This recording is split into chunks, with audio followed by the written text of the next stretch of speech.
नशा सिर्फ भारत के लिए ही नहीं बल्कि पूरे विश्व के लिए एक गंभीर समस्या है। नशे की अवैध कमाई से देश विरोधी शक्तियां देश में अशांति व आतंक फैलाते हैं। सत्ता में आते ही इन मानवता और देश विरोधी ताकतों के खिलाफ जीरो टॉलरेंस नीति अपनाते हुए प्रधानमंत्री नरेंद्र मोदी के मार्गदर्शन में गृह मंत्रालय ने नारकोटिक्स के खिलाफ मुहिम में तेजी लाई। जिस पैसे से ड्रग्स खरीदी जाती है उसी पैसे का इस्तेमाल हथियार और गोलियां, बम, बारूद और बंदूक खरीदने में किया जा रहा है। गृह मंत्री अमित शाह ने नशा मुक्त देश के संकल्प के साथ मुहिम को अंजाम तक पहुंचाने के लिए त्रिसूत्रीय रणनीति बनाई। संस्थाओं में समन्वय, संस्थागत ढांचे में सुदृढ़ता और जन जागरूकता अभियान।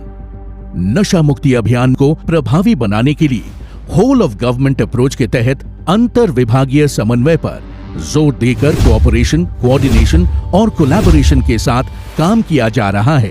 भारत सरकार ने 2019 से एक अप्रोच लिया है। समन्वय और सहयोग के आधार पर नारकोटिक्स के खिलाफ जो हमारी लड़ाई है इसको पुख्ता करना, मजबूत करना, परिणामलक्षी बनाना और सफल। वर्ष 2019 में गृह मंत्री अमित शाह द्वारा गठित 4 स्तरीय एनकॉड द्वारा टॉप टू बॉटम और बॉटम टू टॉप की नीति से कार्रवाई में तेजी आई। इसके साथ ही एनसीबी को राष्ट्रीय स्तर पर नोडल एजेंसी बनाया गया है।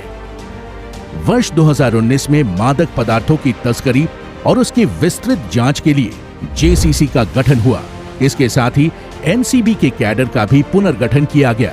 दोहरे उपयोग वाली दवाइयों के दुरुपयोग को रोकने के लिए स्थायी इंटर मिनिस्टीरियल कमेटी बनाई गई है। गृह मंत्री अमित शाह के निर्देश पर एनसीबी ने सभी गिरफ्तार नार्को अपराधियों पर एक एकीकृत डेटाबेस निदान तैयार किया है। इसमें गिरफ्तार अपराधियों की सभी जानकारी जैसे फोटोग्राफ, उंगलियों के निशान, मामले का विवरण, अदालती आदेश इकट्ठे किए जाते हैं। ड्रग्स ट्रैफिकिंग के ट्रेंड एनालिसिस एवं डेटाबेस मैनेजमेंट के लिए सिम्स ई पोर्टल भी विकसित किया गया है।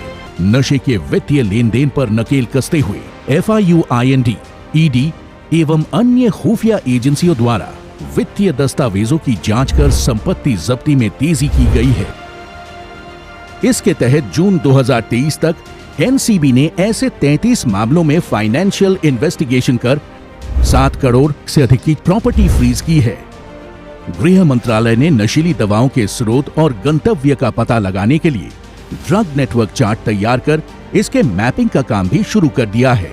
मादक पदार्थों को सूंघ कर पता लगाने के लिए खोजी कुत्तों के एक राष्ट्रीय नारकोटिक्स K9 पुल की स्थापना की गई है और पहले चरण में 10 कार्यालय खोले गए हैं।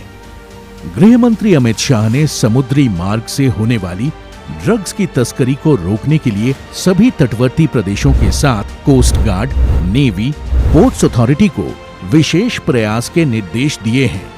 साथ ही अवैध मादक पदार्थों की खेती की समस्या के निवारण हेतु ड्रोन के प्रयोग के लिए एक अंतर मंत्रालय स्टडी ग्रुप का गठन किया गया है।